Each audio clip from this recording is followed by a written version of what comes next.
Yo, yo, what's going on, party people? Welcome to a brand new week and welcome to a brand new edition of what we like to call the Clash of the Champions, where we talk about the different characters, different controversies, and different news and everything in between that centers around this world we know and love as professional wrestling. I am your host, the vegan you believe in, Conscious Kurt, aka the Professor in the Flesh, as always. And my co host needs no introduction whatsoever, but fuck it, he's gonna give y'all one anyway. Tell him who you are. That's right, ladies and gentlemen. This is his tag team partner, Jonathan Randall, the life of the party, the adventurer.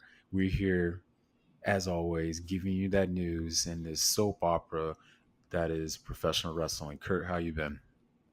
Been good, man. Had a pretty decent Memorial Day weekend. Enjoyed Oh, all this good. great wrestling that we had from both companies. A lot of shit went down. A lot of shit we're gonna have to get into over this next hour or so, and I am looking forward to it. But I will say, thumbs up to both WWE and AEW for putting on two very good PLEs slash pay per views this weekend. Talent on both companies did a great job. Hats off to them. Oh, I agree. I agree. I also had a great Memorial Day weekend as well. I was out of town with my girlfriend and her family, and it was a good time. Sucks it went by too fast. Man, it's always the weekends are always going by too fast. So you had like a meet the parents type vibe. Oh no, I mean I've been met her family, like a couple years back. So it's like it's nothing new. You know what I mean? I know her aunts and cousins and whatnot. I was just over at her aunt's house, so I've been met them like a long time ago. So it's nothing new.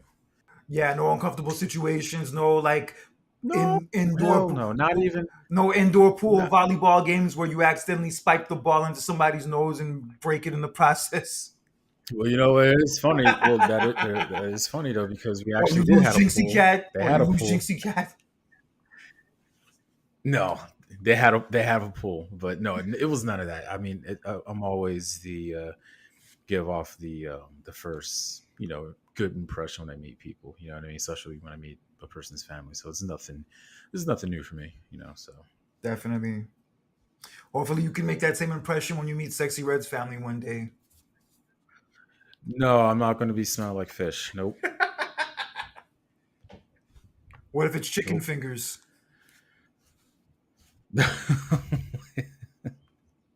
All right, enough of that nonsense. Yeah, my Memorial Day weekend wasn't super eventful. I mainly just watched the shows, but I did go to a friend's barbecue on Monday, which was a lot of fun. Hung out there for a few hours, had a good time there. And I did like seeing the Pacers get swept. That was a very nice way to celebrate Monday. Yes, that was a good I vibe. know you're. Listen, I think we all expected Boston to win that series, but can we be real? Look, the Celtics had to kind of like a cakewalk through these playoffs. Like you beat the Miami Heat without Jimmy Butler, right? Then you go on to beat Cleveland in the second round. Donovan Mitchell was really not available, to say the least. And then you go to this, and then look, no offense to the Pacers, but it's like, I mean, come on, like it was a little bit of a cakewalk. Maybe, but you still got to go out and play. And I'm just happy the Pacers got beat. I know you are. I know.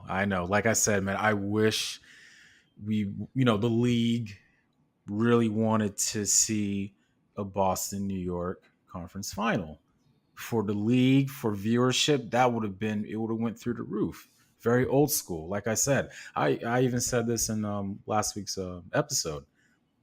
New York Knicks is like they're one of the cornerstone franchises of the NBA. Like, listen, they haven't had much success over the past 20 years, but like, hey, the brand speaks for itself. You know what I mean?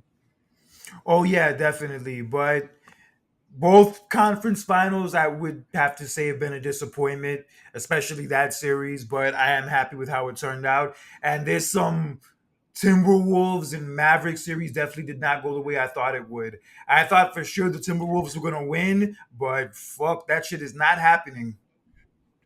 Well, I tell you what, we don't know yet because surprisingly, Minnesota won last night. Okay, so we don't know how the way is going to turn out. Bro, I wasn't expecting this series to be 3-0. Now it's 3-1. Nobody in the history of the NBA has ever come back from being down 3-0 ever. No. And it's not going to happen this time either. Okay. Well, I mean, hey, don't count your chickens before they hatch, man. Like you may never know. They can maybe win tomorrow because they'll be at home. They can maybe win that game. But even if they do, they are losing Saturday. They are either losing tomorrow night or they are losing Saturday night. It is a wrap. Boston versus Dallas in the NBA Finals, and Kyrie gets to stick it to his old team. Ooh. I want to see it. I Okay. want to see it. Okay. But let's not forget, Kurt, about Luka Doncic, because this is good for Of him. course not. You Yeah, know, of course not. him. Yeah, of course not. He has opportunity to be in his very first NBA Finals. You know what I mean? The popularity of that player, he's a very good player, and I have all the much respect for that guy as well. But like for him too, this is good. This is the first time for him, and this will be good for him. So we'll see what happens later down on the road. And as far as the Stanley Cup playoffs, I'm still picking the New York Rangers to win the Stanley Cup. Oh, that would be a good look. Yeah, they're playing the Panthers. Yeah, two of my They former hometowns playing each other. they had an opportunity to go 3-1 last night, but they lost in overtime. Shockingly, I really thought they were going to take the series lead, take 3-1 lead though. But the series is tied and headed back to the Garden. So we'll see what's going to happen with that. I still have the Rangers winning. I hope it doesn't go to 7. I mean, I wouldn't be surprised if it goes 7 games because Panthers were just in the Cup final a year ago, so we'll see what happens with that. And then speaking of Dallas, it's funny because the Mavericks are in the conference final. They're 1 win away from going to the NBA Finals, but their hockey team, the Dallas Stars, are 2 wins away to go into the Cup final. So crazy how you have both your basketball and your hockey team a series win away from making their championship series. Yeah, crazy how it goes like that, bro. But hey, I'm not hating on it. But Right. something else I also was not hating on was this King and Queen of the Ring PLE that we had this past Saturday from Saudi Arabia. And yo, Mm. I gotta get used to these damn pay-per-views starting at 1 in the afternoon. This is like the second one in a row, and also Clash of the Castle is gonna be the same thing. Yeah, these fucking afternoon It's PLEs are a different vibe. I know, man. I look like I'm not trying to hate on the fact that they're having their events international though, but at the same time, it's kind of like putting a little bit of a burden on us because we have to wake up at a certain time. Like for us, we got to be, we're West Coast.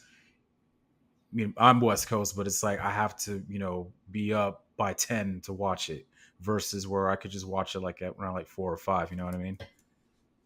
Like typically, I don't usually watch the non-Big Four PLEs like live as they go on. For whatever reason, I end up just catching them later on, so it's not really that big of a deal. But damn, this 1 o'clock time, yeah, it's kind of It is. not something I would want to get used to, and especially considering that like sometimes I can't watch it at that time because I'm busy doing something. Yeah. And although I should not be on my phone as much as I am, sometimes I'll be on my phone and then I'll get spoiled one of the results. I get it. It's a little bit. It's kind of tough, man. And at the same time, I do feel bad for us Americans. Like we're not getting. Man, it's like every month we're getting we having cities are provided with a pay per view, but it's not like internationally they're getting it, which I understand. Look, I get it. Some international countries and cities deserve to have a pay per view, but it's like every month now. It's like, come on, like kind of like we're left out. Like SummerSlam was going to be the first pay per view we had in the States since WrestleMania. You know what I mean? That's been a while. It's a big gap. And then for next month, I don't know. I haven't really even looked up the pay per view schedule after SummerSlam. All we know about is Survivor Series. Also, Bash in Berlin. Bash in Berlin's going to be on August 31st. Yeah, see another international pay per view. I mean, premium live event. I'm sorry. Look, I don't know why pay per view keeps coming out of my mouth. It's just the old school in me. So yeah, we got Clash of the Castle, which is next month. Money in the Bank. I forgot about that. That's in Toronto. Still, it's in North Yes. America, but still though. We'll cross that bridge when we get to it. These pay-per-views are still months away, but right now we have King and Queen of the Ring to discuss with you guys today. And the main show opened with the Women's World Championship match as Becky Lynch defended the title against Liv Morgan. And one thing I will say that stood out about this match was both of their outfits. And I can tell by their outfits that both of them grew up as big Britney Spears fans. I saw that. Definitely the vibe I got off. I saw that. That was pretty interesting. Yeah, I like Liv Morgan's outfit a little bit better. Yeah, The "Hit Me, Baby, One More Time," the all red leather that was actually latex that was suit. another I like song. that. That actually wasn't "Baby One More Time." It was another song, but that's not important. Becky Lynch definitely gave me the vibes of Britney Spears at the 2000 VMAs. That performance was fucking Mhm. nuts, nuts. That's the best way I could put it.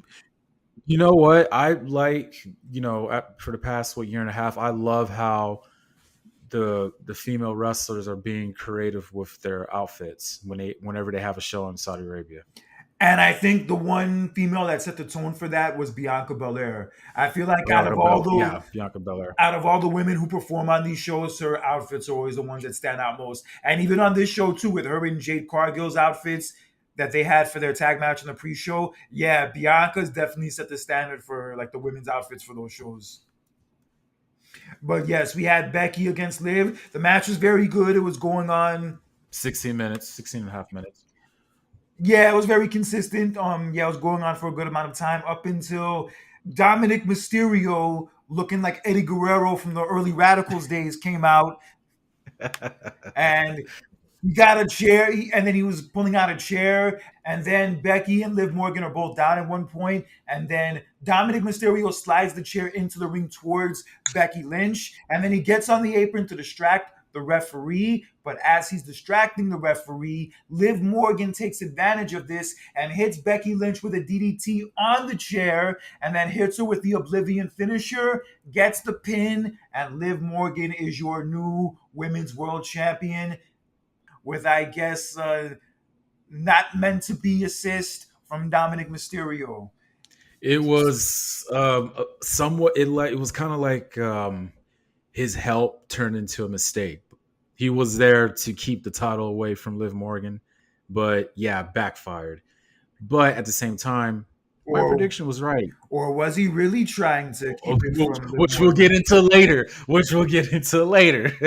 Because oh my god, we have so much to cook tonight on our podcast, ladies and gentlemen. So much to cook Looks happening like on. Dominik had something else cooking, and that's why he did what he did.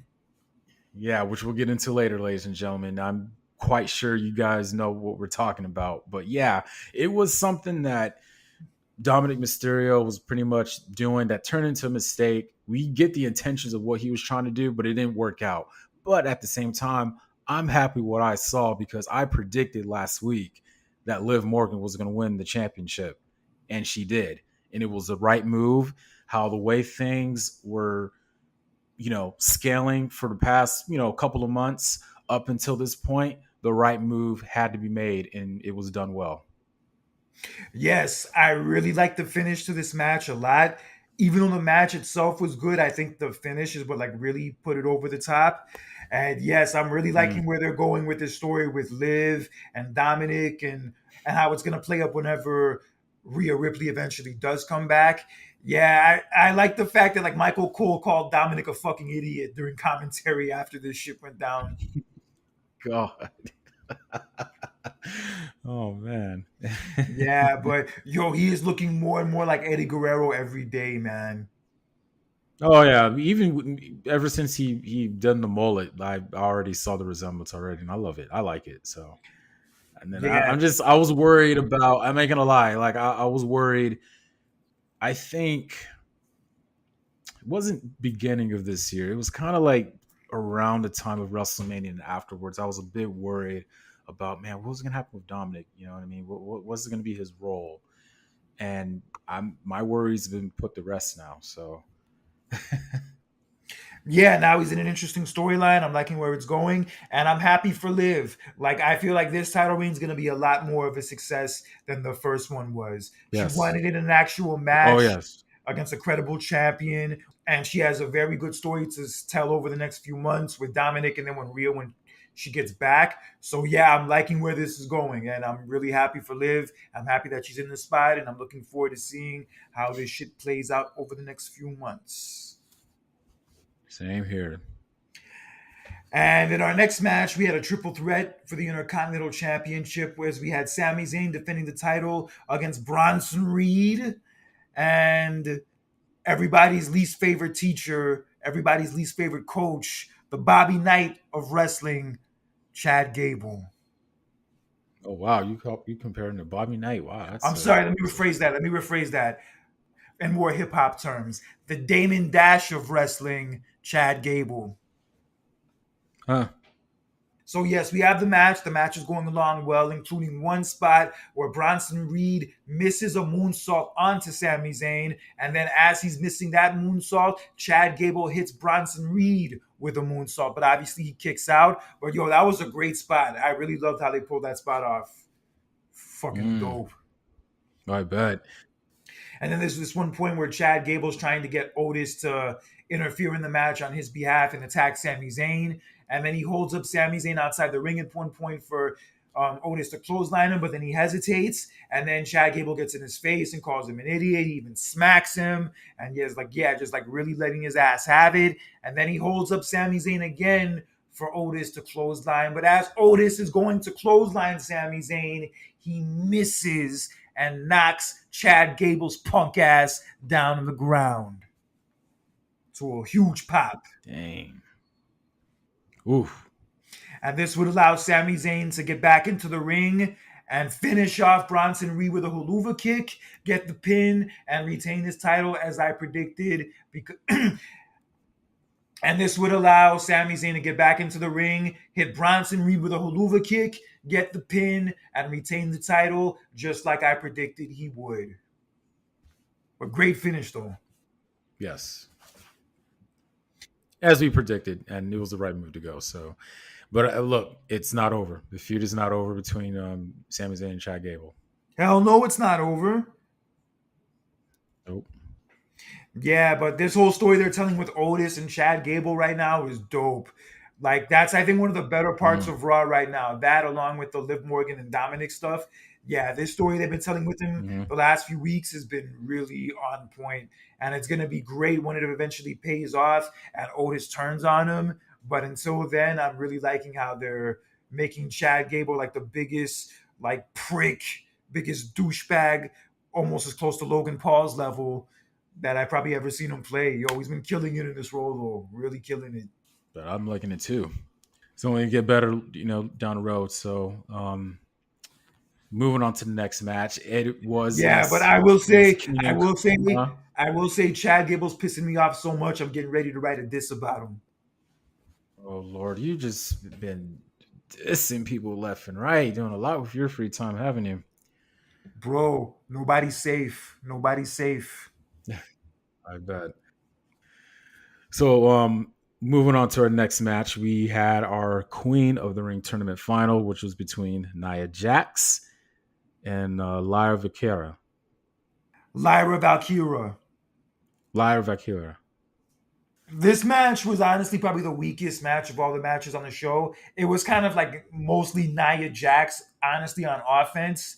And there was one point where Lyra was attempting a sunset flip from the second rope, but Nia Jax reversed that sunset flip into a bonsai drop. And that was A all she big wrote. one. Yes, that was all she wrote. That allowed Nia to get the pin, as we both predicted. And Nia Jax is your 2024 Queen of the Ring. And not only that, Yes. because as of Thursday, Triple H announced the special prize for the King and Queen of the Ring tournament winners. They will each get championship matches with their respective branch champions at SummerSlam. So now Nia Jax is the Queen of the Ring, and also she is in line for a title shot at SummerSlam in Cleveland. Yes. Oh yes. Man, I cannot get over that finish though. That Oh, was the that most finish was great. brutal That was great. bonsai drop that she's ever did. It was brutal, but it was also just beautifully just how the way it was done was just beautiful. I loved it. But then, and then I'm happy for Nia Jax. She's really, I think ever since she came back, she's really been getting pushed. She's really been out there, and I love it. So I'm so happy for her, and like I said, man, I posted this about a couple of days ago. Is it 2002 again? I think it is, because I love how they're raising the stakes for this King and Queen of the Ring tournament, where not only do you win, but you get a title shot at SummerSlam, and I love that. It makes it more competitive, and it makes it more just like something to watch for, and I love it. So congrats to Nia Jax. All hail to the Queen Jax, and yeah, she is going to SummerSlam. Yes, she is. And I liked her reaction afterwards, how she was crying when she was getting the crown from Triple H. And she hugged Triple H, and you could tell, like, this meant a lot to her. And it's crazy. She got fired 2.5 years ago when they were doing all those mass cuts. And now she's back doing the best work of her career, honestly, from what I've said before. And now she is the Queen of the Ring. More power Yes. to her. And yes, I like the fact that they made the title shots at SummerSlam as part of the prize, because yeah, now it makes these tournaments like a lot more competitive, and there's like a lot bigger stakes. Hmm. And now it gives us like more of a road of where we're leading to for SummerSlam, where we kind of like know where we're getting ahead of time. I agree. So the way it's looking now is going to be Bayley versus Nia Jax at SummerSlam. Yeah. As if Bayley's still the champion by then, which I think she will be, Oh, she but will. Oh, yeah, yeah, yeah. unless Charlotte comes back before that and beats her. I doubt that. No, just keep the title on Bailey. She, like I said, she's just still new, so as a champion. So yeah, keep that on her. Yeah, so Nia Jax is the 2024 Queen of the Ring. Congratulations to her. Great finish, too. That was an incredible finish. Oh my God, great! Oh wow. I just hope Lyra didn't have a big meal before that. Yeah, because that would have been a very, very bad look. Oh God. All right, but Oh, anyway, so with our Queen in the Ring tournament final in the wraps, we move on to the King of the Ring tournament final, which was between Gunther and Randy Orton, and this was a very decent, great match between these two. yeah, it was a great battle between them. They beat the shit out of each other, which obviously I wasn't expecting any less. Man, those chops that Orton took from Gunther, Oh, you my could tell God. he felt really, yeah, you could tell he really felt one of those. I remember like just seeing the expression on his face, Well, I and I bet. just said, fuck, man. Yeah, that dude Yeah. is not going to be feeling too good in that part of his body for a long time. Man. But yes, this match was brutal. They pulled out all the stops, including a splash from the top rope by Gunther at one point, but that was not enough for him to win the match. And yeah, Randy Orton really took a beating, especially with some of the submission moves that Gunther was using, like the half Boston Crab. Yo, he lays that shit in, man. That half Boston Crab, yo, that is some painful ass shit. We really don't talk about him doing that as much. We really talk about the knife edge chops that he does, but when he lays that half Boston Crab on you, man, like that, yeah, it looks brutal how the way he does it, man.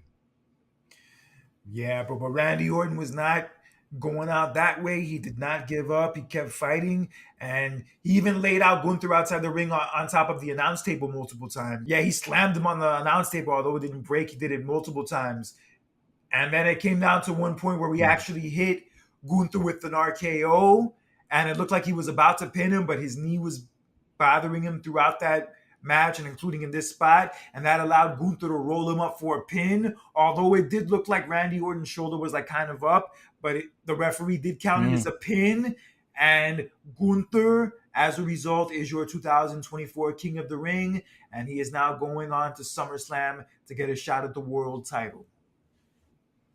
Crazy. So, oh my God, so much I got to say about this and moving forward. So, congratulations to Gunther becoming the King of the Ring. As I predicted, it was the right move. But with that being said, I'm going to skip a little bit after the event. So Triple H was interviewed about the finish, and it was a controversial finish because look, Orton's it didn't look like Orton's shoulders was completely down on the mat. So with that being said, Triple H was carefully reviewing it and kind of like taking in consideration that there should be a rematch between Gunther and Randy Orton.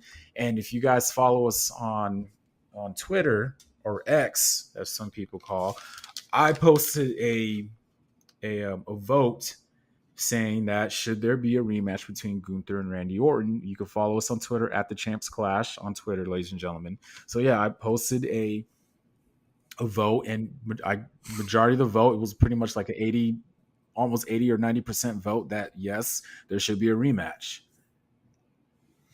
And I think we will get that rematch probably at Clash of the Castle. But regardless, it still stands. Gunther is the king of the ring for 2024. I did like his acceptance speech Mm-hmm. afterwards, where like even though the fans were chanting "You deserve it," he was like healing it up, saying, "That's all nice and all, but what I do and don't deserve is none of your business." No. Oh man, I from ring general to the king of the ring, I love it. I absolutely love it. He deserved it, man. It just fits well with him. Like I said, it was like a redemption thing that he needed. You sadly, you lose the Intercontinental title at WrestleMania, and now you got to redeem yourself, win the King of the Ring, and now you're on to SummerSlam to potentially you're gonna to face Cody Rhodes. No, it actually can only be the brand he's on that he can challenge for that title. Oh, damn. So, We'll get into that in a few minutes. We'll get into that in a few, but he is the king of the ring. oh, He is going on to SummerSlam to challenge for the title, which I had a feeling he would probably be doing since he lost the IC title. So, yeah, I fucks with this. He was the person I predicted to win. He was the right choice. And I have to say, probably the best King of the Ring finals we've seen since Bret Hart and Bam Bam Bigelow from '93. mm, yeah. What, Billy Gunn and X Pac from '99? I'm looking back at all the rest of King of the Rings. I'm trying to think of another good one. Savio Vega and Mabel? No fool. You're not gonna find it, man. Yeah, Oh, you're not gonna find it. yeah, no. I mean, that's the only. I mean, the only one close to it was Owen Hart and Razor Ramon the following year. Well, it wasn't really more about the match for that one. It was more about the finish for that match. The finish for that match was very clever. Right. Yeah, you're right. That's I would say maybe Ken Shamrock and The Rock. That one was okay. Yeah, I remember that one being okay. yeah. Yeah, but besides that, yeah, there's like very few other ones I Who could did think of. Edge defeat again? I'm sorry. Who did Edge defeat in the 01 final? Angle, he defeated Angle. That match was fine. Angle. Okay, Yeah, okay. I don't. that match was Okay. fine, but it was like nothing really memorable. Hmm. I mean, yeah. I mean, I agree with you that Brett and wins in '93 was, as a match quality, it was the best one. I'm just trying to think like what's if I had to choose like a second best one, what would it be? You know what I mean? So I guess the fact that you have to think about it so deeply means that it's probably not one that's really worth picking. So I think we can keep it as is. no, no, right?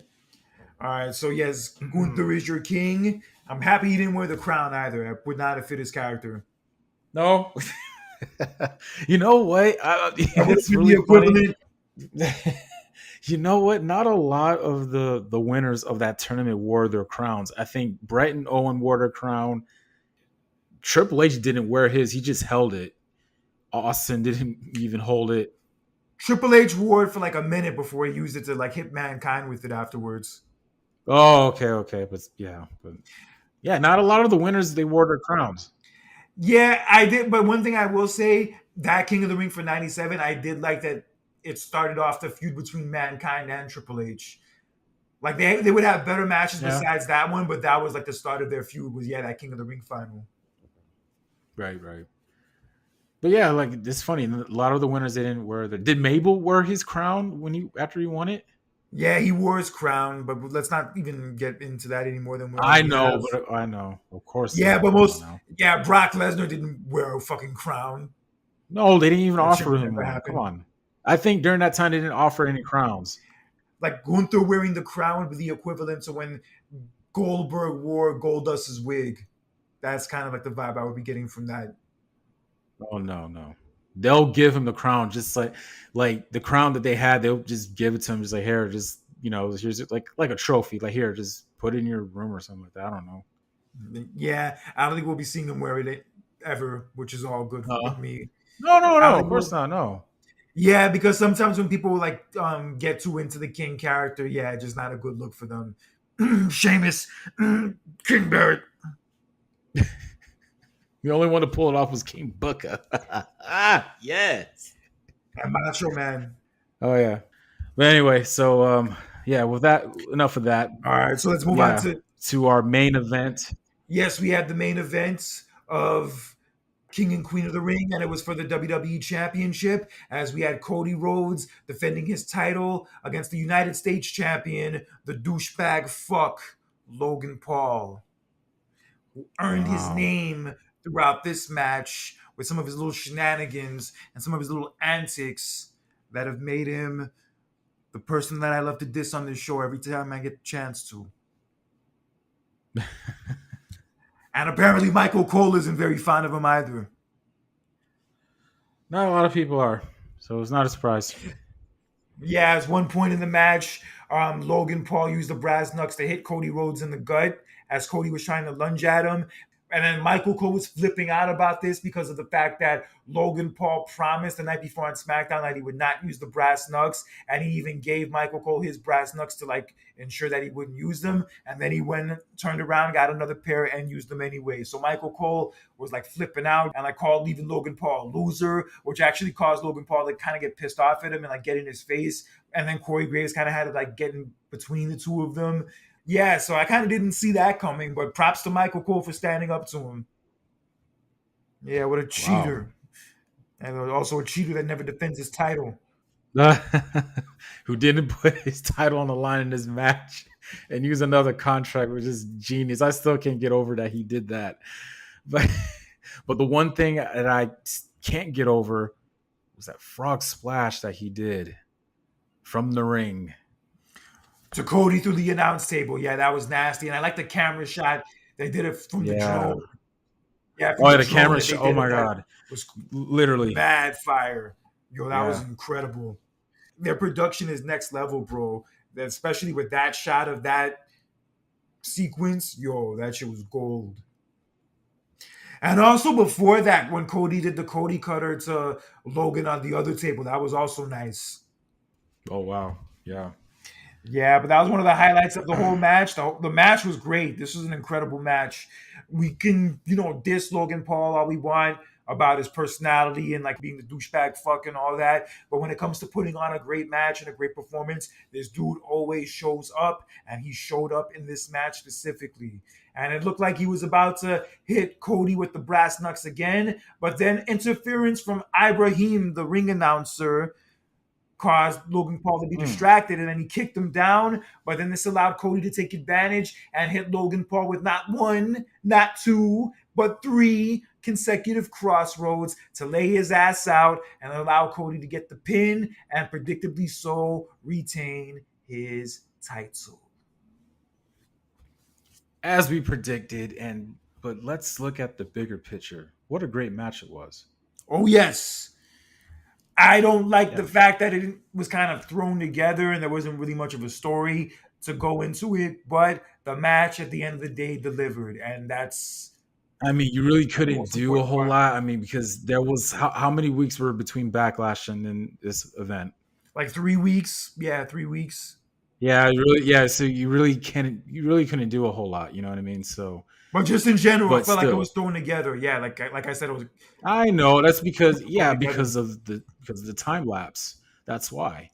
I mean, I really couldn't think of.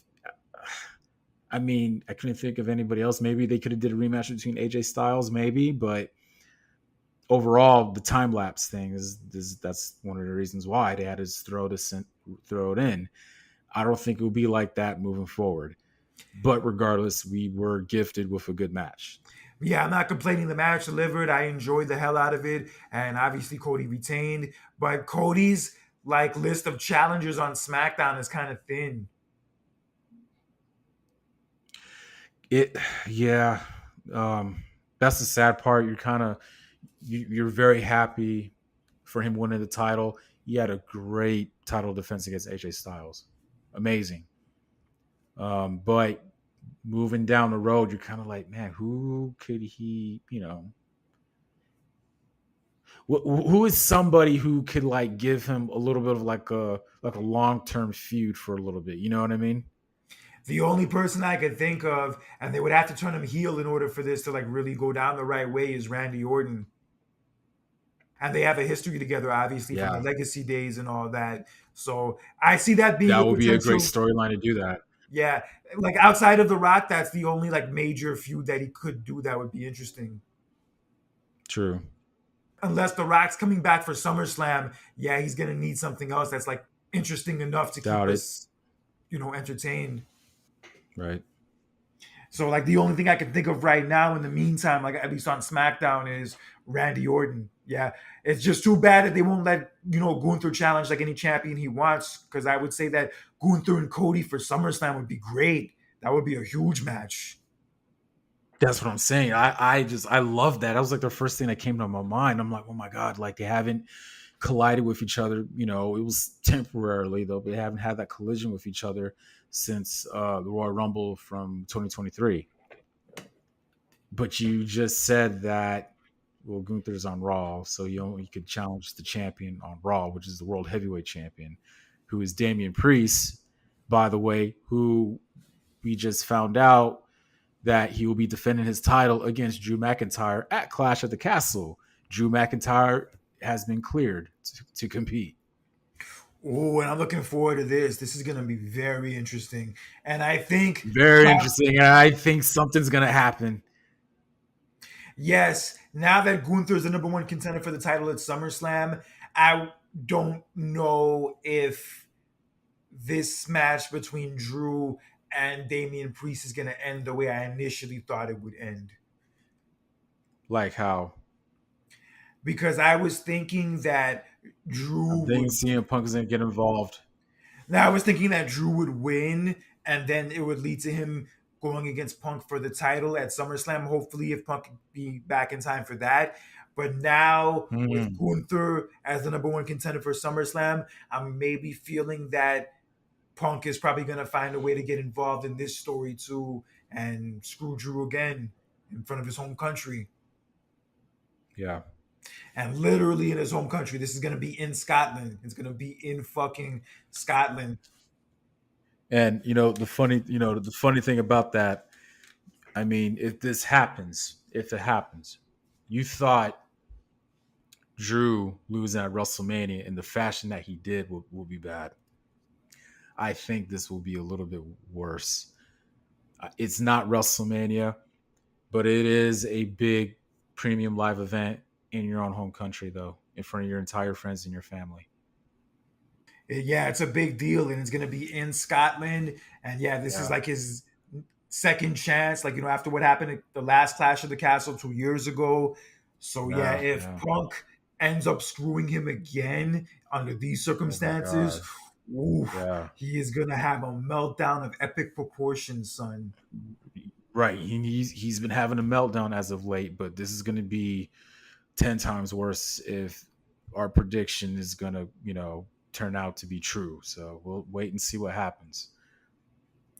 I think regardless, we're gonna get Punk and McIntyre fingers crossed at SummerSlam. And I think that's a Yep. big enough match where it doesn't really need the title. I think it's just big enough on its No, own. hell no, no, no, no, no, no. I never even that wasn't even on my mind because I predicted that about a couple months ago, and I wasn't even thinking about the title. Just have them go at it, just one on one, make it personal. Because how it all started, it wasn't about the title.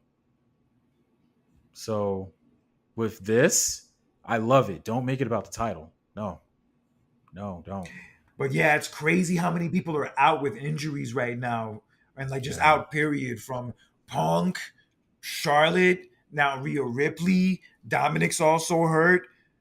Roman's gone, The Rock's gone, Seth Rollins is gone, and also one person who's looking like is going to be gone for a while is Becky Becky Lynch. Lynch. Yeah. And after the match on Saturday at King and Queen of the Ring, Becky was interviewed by Byron Saxton, and she was invoking her rematch clause for the title for the following Monday on Raw. And we did get the match this past Monday on Raw, but under the stipulation of being inside a steel cage to keep Dominik and everybody else out of the match, which obviously did not work. As the match is going on, Dominik comes out to try to interfere again and try to cause trouble again. And then Finn Balor and JD McDonough come out to kind of like try to talk him out of it and like tell him like, yo, like this is none of your business. Get the fuck out of here. But then Dominik's not hearing it. Dominik's not listening. So they were like, you know what? You're on your own. And then Braun Strowman comes out, who is having issues with Judgment Day from earlier in the show. He comes out to Mm. chase away JD McDonough and Finn Balor. But as he's chasing them away, he knocks into Dominik. But when he knocks into Dominik, Dominik hits the cage door into Becky Lynch's head, and that allows Liv Morgan to escape the cage and retain the title.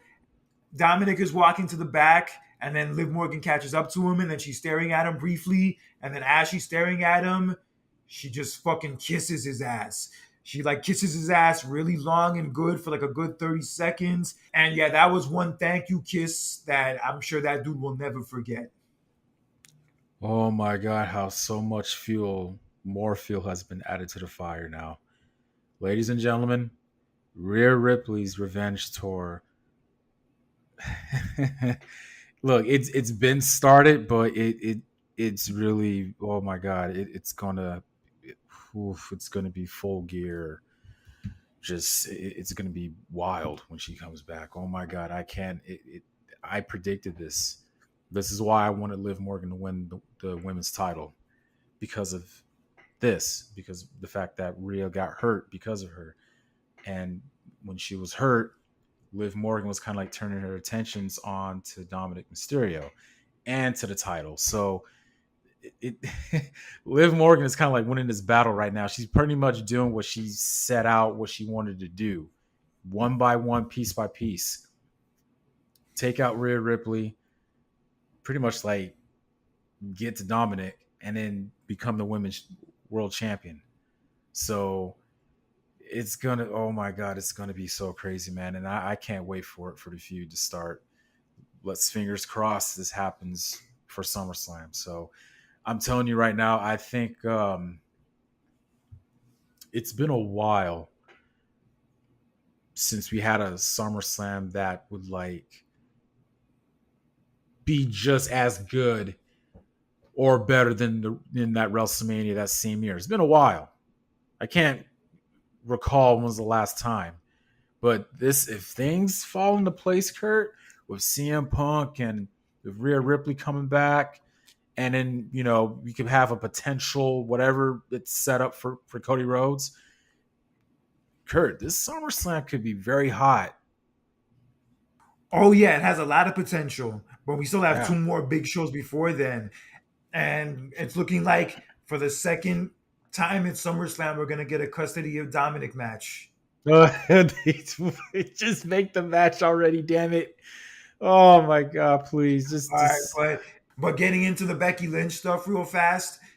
As of now, Becky Lynch has still not re-signed her WWE contract, and as of this weekend, she's gonna be a free agent. And from what we saw on Raw Monday, of her losing and also the footage of her leaving the ring after the match when Raw went off the air. And then her Instagram post afterwards with her leaving the arena with the caption saying to be continued. It's looking like Becky's going to be gone for a while. it's a bummer, man. Yeah, I figured she was going to be taking a break after WrestleMania because I remember the first two Raws after WrestleMania, she wasn't on those shows. And then when Rhea got hurt, she suddenly came back and then won the title and all that. So the way it's looking now, it feels like maybe she was going to take her vacation really after WrestleMania, but because of Rhea getting hurt, they asked her to stay a little longer to lose to Liv Morgan. And now that she's done that, she's going to take that vacation. I'm not sure how Hmm. long it's going to be. I don't know how long she's going to be gone for, but it's looking like, yeah, she's going to be out for the foreseeable future. Just to take some time off, right? Just. I mean, I don't see her going to AEW. I don't know anybody No, in their right mind who no. would think that she'll probably more than likely resign. But the way it's looking now, she's probably just gonna maybe take a break, spend some time with her daughter, also with Seth because Seth's also out injured. So she's probably just gonna take a break for a while and then she'll come back Yeah, whenever that's she's good. ready to come back. That's good. Yeah, but she's not going to no AEW, bro. She's not going to No, no, no, AEW. no. Oh, no, no, no, no, no. Becky will be missed though. Yeah, she definitely will be missed on the show. We'll see what happens, man. But it sucks that she's leaving, though. But it is what it is. Yeah, it's crazy. Within 2 months, they lost their two top stars for the women's side on Raw with Becky and also Rhea Ripley. So Liv Morgan has some Yeah, heavy shoes to fill in these next few months, but I feel confident that she can hold her own. yeah. Especially with this upcoming feud about the heat up. Oh my god. Ooh. Like I said, bro, this is gonna be a much better title reign than her first title reign was. Much better title reign. Oh yeah, of course, of course. Yeah. Yeah, her theme music's growing on me too. Really. Yeah. Yeah, but we'll see what happens with Becky in the next few months. But I feel like the women's division with Liv Morgan at the head of it for the time being is in good hands. Yeah, I agree. Yes, but let's get into some AEW news. As AEW also had a pay per view this past weekend, and that was Double or Nothing, which took place in your neck of the woods of Las Vegas at the MGM Hmm. Grand. Yeah, I was out of town already though, but still. But And a very successful show, a very successful show, noteworthy show, hmm, and very well received show. as I heard, just a lot of surprises in a good A lot way. of surprises, a lot of surprises. But before I get into the good parts of it, the one criticism for this show was that it was too fucking long. Wow, that I did not It, know. And how long was the show, Kurt? put it this way: pre-show started at 7. The main show started at 8. The main event didn't start until midnight. Wait. Kurt, wait, repeat that again. You said midnight. Well, 9 o'clock your time, but the main event did not start until midnight East Coast time. So okay, again, you said the pre-show started at 7, right? The actual event started at 8, right? Yes, and then the main event didn't start until midnight. So that was 9 here, my time. 9 o'clock, yes, in Vegas, and 12 midnight where I'm at. Hmm. That's a 5.5 hour show. The show didn't end until 12:30 at night. Yeah, like after 12:30.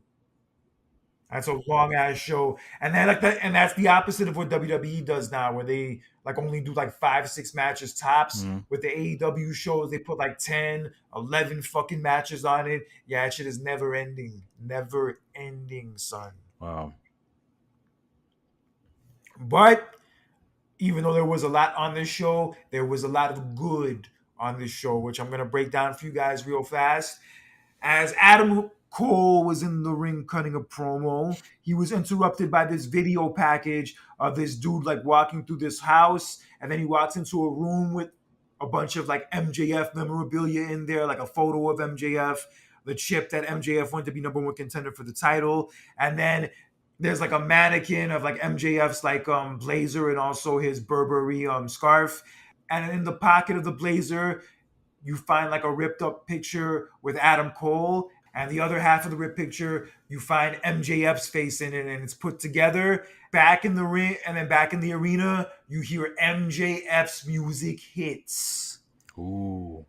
and MJF Looking like came out Triple looking H, like Triple H. right? Literally. Man. MJF came out looking like Triple H from 2002 when he came back from the quad injury. Was looking great, Mm. looking cut up.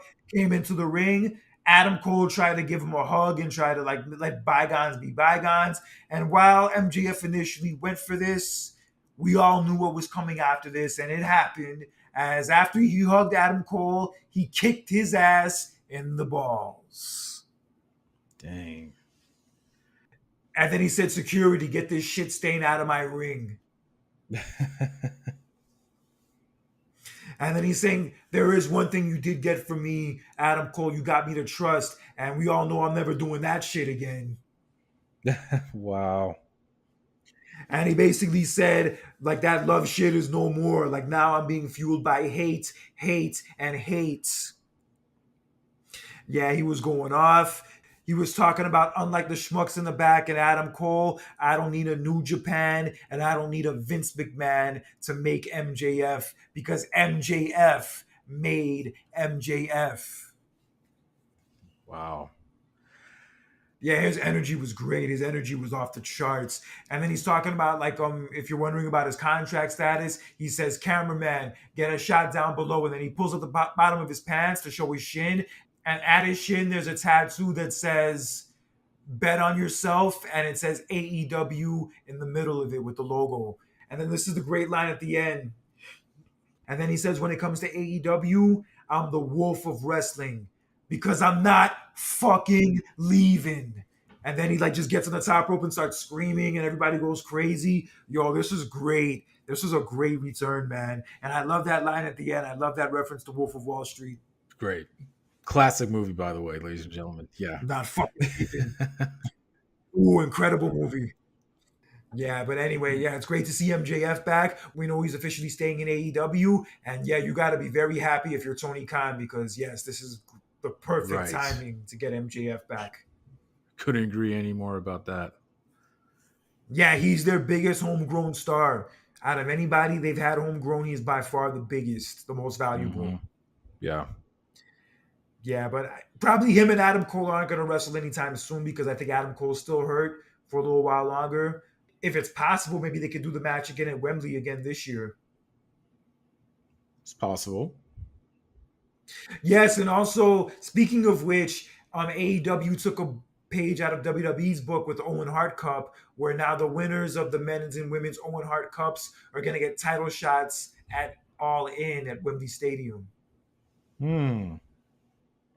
Interesting. Yeah, it's crazy. This past week was the 25-year anniversary of Owen's death. Yeah. Fucking A, man. I know. I always watch the Dark Side of the Ring episode of that on the anniversary. Just watching the photos and just watch. It's a sad event. I just couldn't watch, and I'm not going to get deep into it because we have so much more to talk about. It was something that I think any promoter in that situation, you should have just stopped the show. Yeah, definitely should have stopped the show. I We could talk about that all day long. We've talked about it before about how That's why I said. That's why I said we. Yeah, that's why I said that we're not going to talk much about it because we have so much more to talk about. But yeah, just looking at it, it's sad and eerie when I see pictures and stuff and videos about it. Just not a good time. So. Yeah, should have never happened in the first place. But kudos to Martha and the kids. They are definitely survivors. And I'm happy to see Owen Hart's legacy be celebrated in this way. If it can't be celebrated in WWE, I'm happy that AEW is around for it to be celebrated there. Amen. Yeah, it's crazy how much his kids look like him, especially his daughter. Yeah, it's crazy how much they look like him.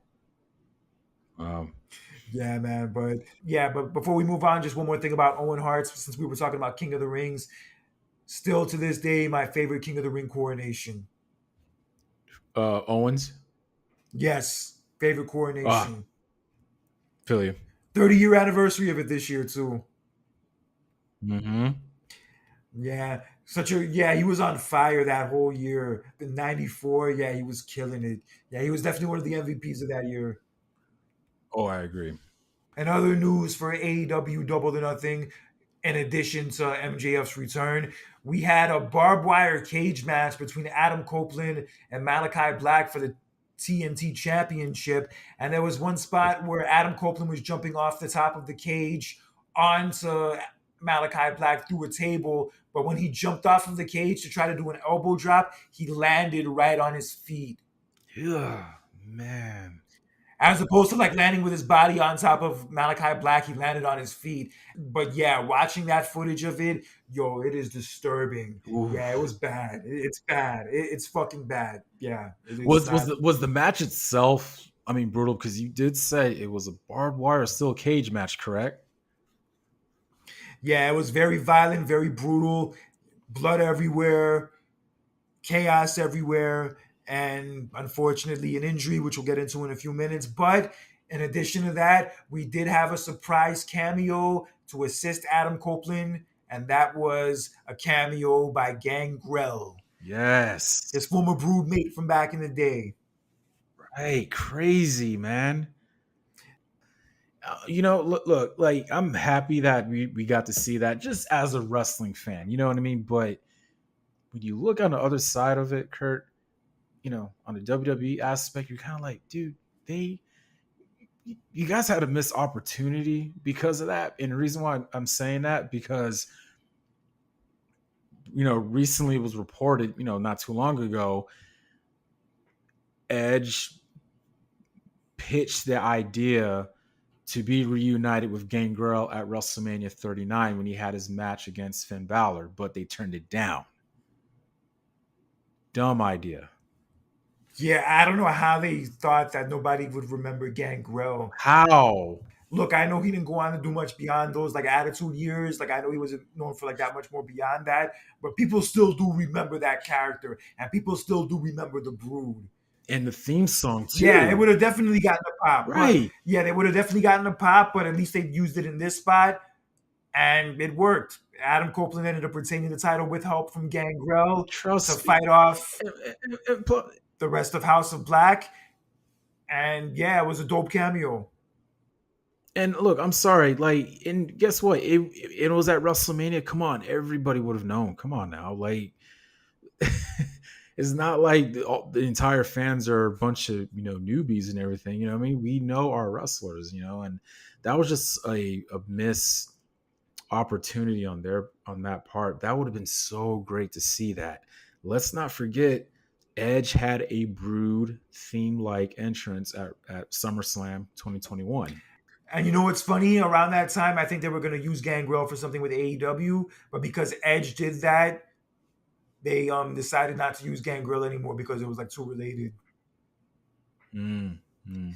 But he got to do it in this spot, and it worked out well. It was great Yeah, to see him assist yeah, Adam Copeland for old time's sake, helped him retain his title, but unfortunately, Adam Copeland did suffer an injured tibia due to that yeah. spot in the match, and it's gonna require surgery and also gonna cause for him to vacate the TNT Championship. Oh man. We want to put our bodies on the line. We want to entertain the fans, but man, sometimes it comes at a heavy price, man. I'm sorry to hear that. Yeah, so am I, Uh, man. That sucks. But yeah, that spot in that match where it happened, yeah, that was disturbing. yeah, I really wish for him to have a speedy recovery. And I know it's going to be even harder for him because, like, he's at a different stage in his career. But yeah, I really hope he gets well soon. Yeah, that was a really hard thing to watch. man.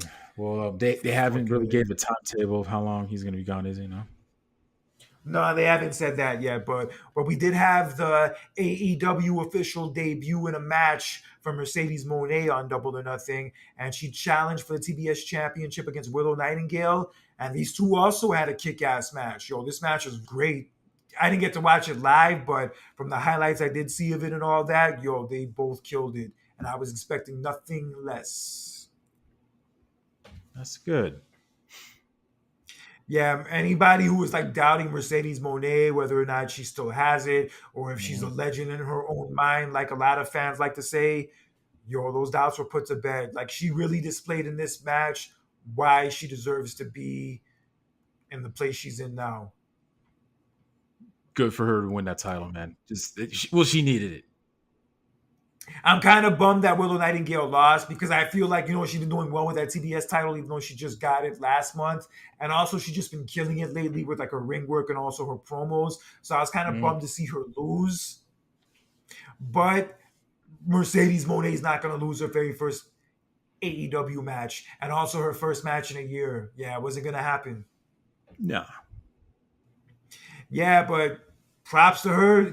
Obviously, she still got it. Willow Nightingale also did her thing. And yes, Mercedes Monet did pick up the win, is the new TBS champion. And I saw she was partying at a club afterwards with Tony Khan with I like saw a that. special cake Good made. With a God. special cake I made. saw. I saw that. Oh man. Yeah, they were probably doing the double or nothing shuffle. Good lord. And Bailey was there too. I saw a picture with her and Bailey together. But it's great to see Mercedes Monet back in the ring doing what she does best. Mm-hmm. Honestly, it's the ring work and it's her matches that like really make her stand out. I mean, she has the great outfits and all that too, but it's her matches and her ring work that make her a legend. And people will think I'm crazy for calling her a legend and all that regard, but yo, she's earned those stripes. You don't have to like her personally. She doesn't have to be your favorite. But as far as saying that she sucks and that she's not that good, she's overrated, yo, shut the fuck up. Tripping. That shit is inaccurate. In fucking accurate. Even if you're not a fan of somebody, even if somebody is not your personal favorite, you have to give credit where it's due. And if you can't and refuse to, then you are not a real fan. And I say this bluntly, you are a punk ass bitch. Congratulations to Mercedes on her comeback, her title win, and that party did look like fun. Oh, it did. Yeah, but Tony Khan looked a little bit out of place, but who knows? Maybe he's into those kind of parties. Oh my god. Nothing surprises. Nothing surprises me from him these Just as days. long as he's Boy, not into the kind of parties that Diddy throws. please not get into that. Jesus. You know it was funny? Me and my girlfriend were watching Entourage the other day, and lo and behold, yeah, Diddy made an appearance, and we just, oh, me and her looked at each other like, oh Lord, this is not good. This is not good, dude. Even when every time I hear a song featuring Diddy, I kind of cringe. I'm just like, oh man, you know. Yeah, just not to. Yeah, you Uh, just can't look at him the same anymore and listen to him the same anymore. That's also how I feel about Vince when I go back and watch like old stuff from the Attitude Era and I see Vince on there. Yeah, I just get those like eerie feelings and yeah, those like really angry feelings in some ways too. man, Where I'm like, yo, you fucking suck. You're trash. Shame on you. shame. All right, but that's another Uh, story. But also a double or nothing. Swerve Strickland did have a successful first title defense against Christian Cage, which we all predicted.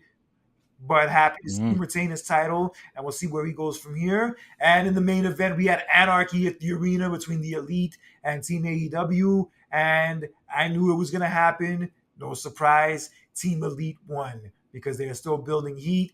They are still building momentum for this new storyline they are doing, so they had to win, and they did. But crazy ass match though. Hell, somebody even got set on fire. wow. Yeah, people were getting set on fire, bro. Part of me feels like, man, what I would have went if I was in town for that. I don't know. I kind of part of me was like, no, I don't want to go, but if I had to look back at it, maybe I would have went. I feel like even if it was too long and there was like maybe a few matches they could have cut from the show, I feel like the high spots of the show outshined any of the parts of it like that maybe you weren't a fan of or maybe that you thought took away from it. I feel like the Mm, strengths outweighed the weaknesses for it. true. That's a good point. Yeah, so shout out to AEW for putting on another great pay-per-view this past weekend. I'm not sure what it's going to mean for their TV rights deal coming up. I'm not sure if it's going to mean they'll get more money or how it's going to turn out, but I just hope this is a sign of good things to come for them with the way this show turned out. With MJF Mm-hmm. being back, that's also a huge plus. So yeah, things are looking up for them, and I hope they continue to look up for them. Same here. But one person who will not be a part of this new changing momentum for AEW will be Mark Henry. As of yesterday, his contract with AEW expired, and he said he will not be renewing. Oh, okay. Well, it's a personal choice. So He said it was nothing personal, it's no hard feelings, but he just felt like it was time to move on, and it was a mutual agreement for them to both move on. understandable. He said he might come back eventually, maybe under the right circumstances, but he is done. It was kind of weird when he even went there in the first place. Kurt, it was kind of weird to see just a bunch of random WWE stars. Well, not mainly the ones that are really are not like full time wrestling jumped to AEW. Like Big Show was there, and we saw Mark Henry, and then it was just like, And oh, now Adam you know what I Copeland, mean? and now Adam Copeland.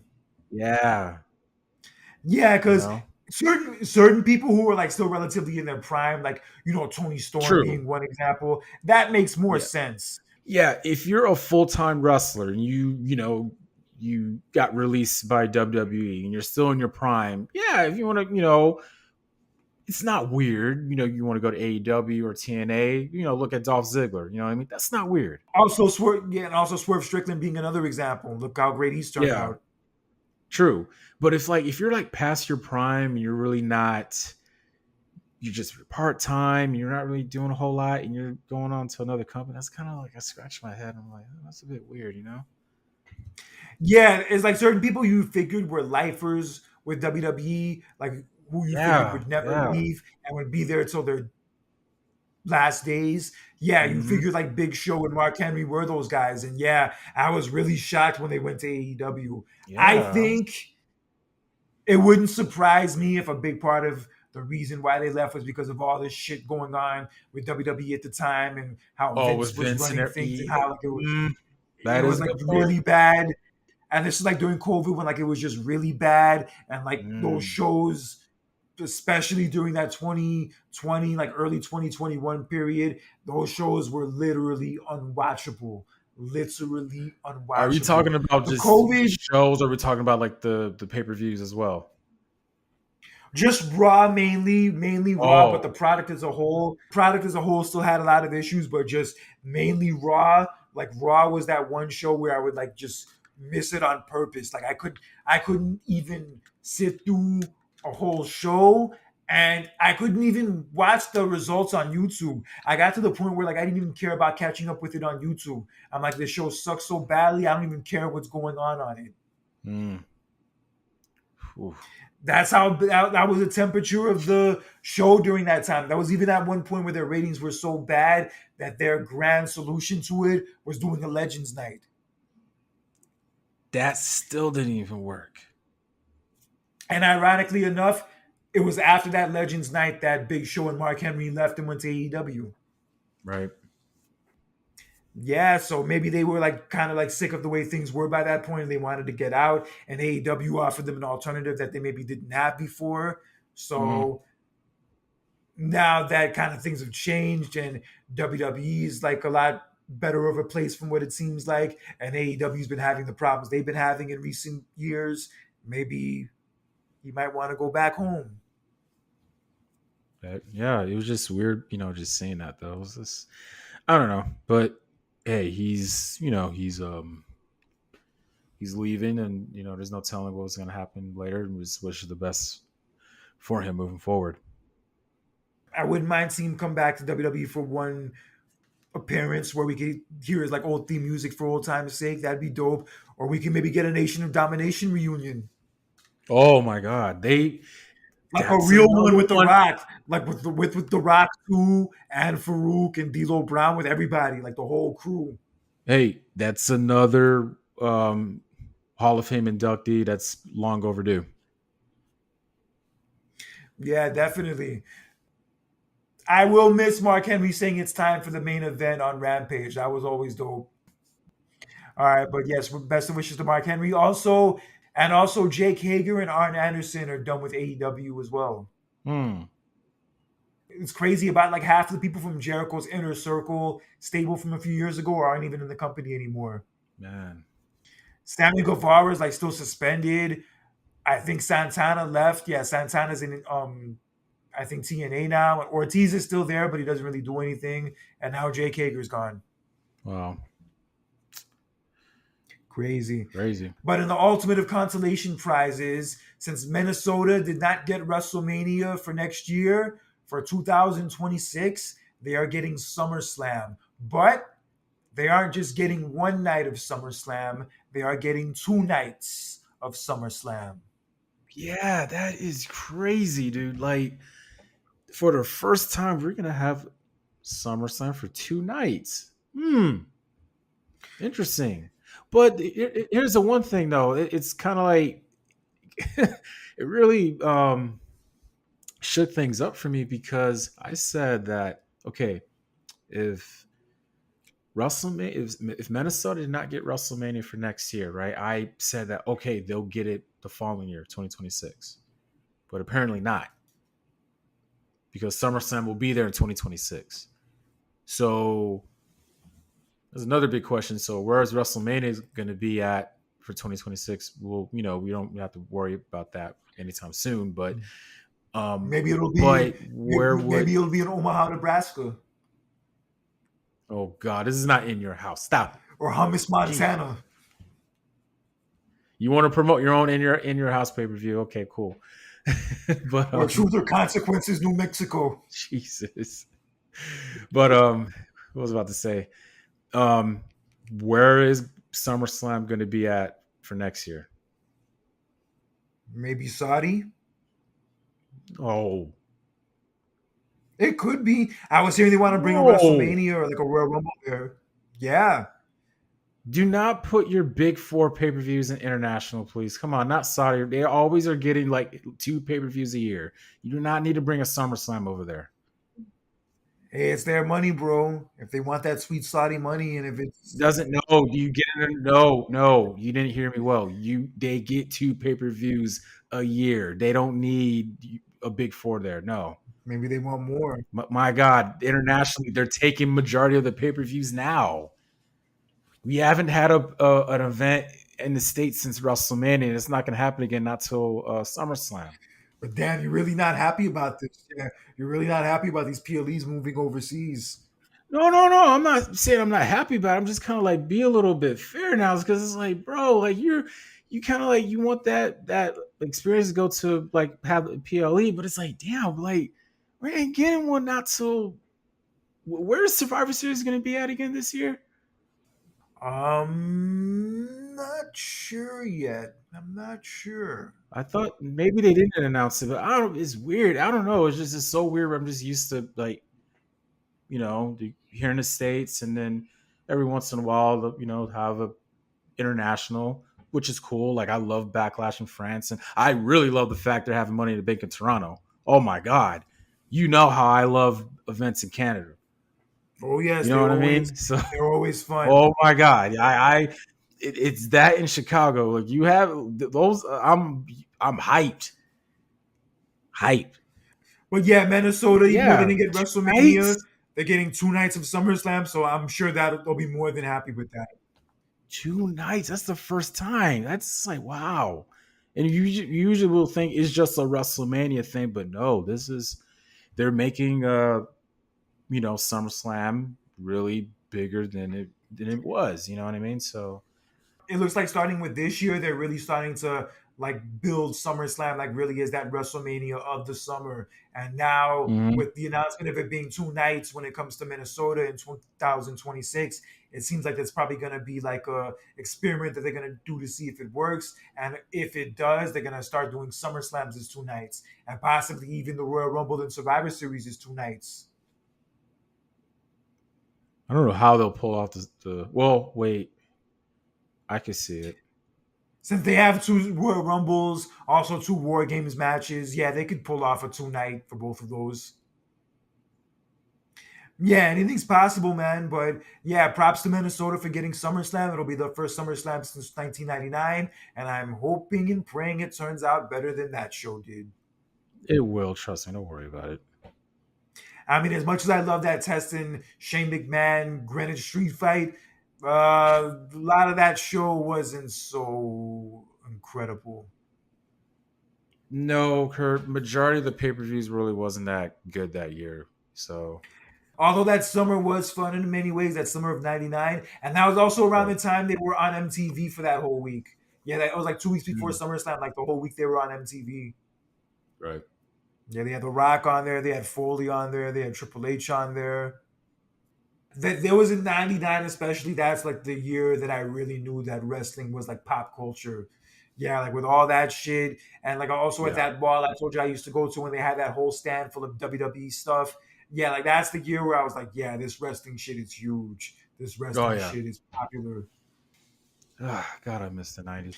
Yeah, because I was a fan like in 94, 95, like when it wasn't popping. And then getting to that point, I'm like, yeah, this shit is mainstream. Hmm. This shit is everywhere. Yep. Good times though. Although 99 was probably the worst year of the Attitude Era, it was still fun I I wouldn't say the to word be a part of. worse. It was still It fun to be a was part just a very chaotic, weird year. of. Nah, out of all the years of the Attitude Era, 99 is by far the year that holds up the least. It was just chaotic. It just when it came to story and storytelling and just oh god, it was just woo. Like I look back at it, I was like, wow, they actually did that. That whole year in general was just nuts from wrestling to hip That's what. hop, Yeah. pop culture, the movies that were out that year, fucking Woodstock 99. Yeah, that whole year was crazy. It was fun, Oh but fuck was it crazy and out of control. man, I enjoyed that year as a kid, though. I remember that year. Oh, man. Oh, good times. You got me in the mood to watch like some movies from 99. Maybe go watch The Wood Right. or watch 10 Things I Hate About Oh You. man, I was tempted. Yo, I was so tempted to. I was so tempted to The watch Mummy. episode one. Oh, No.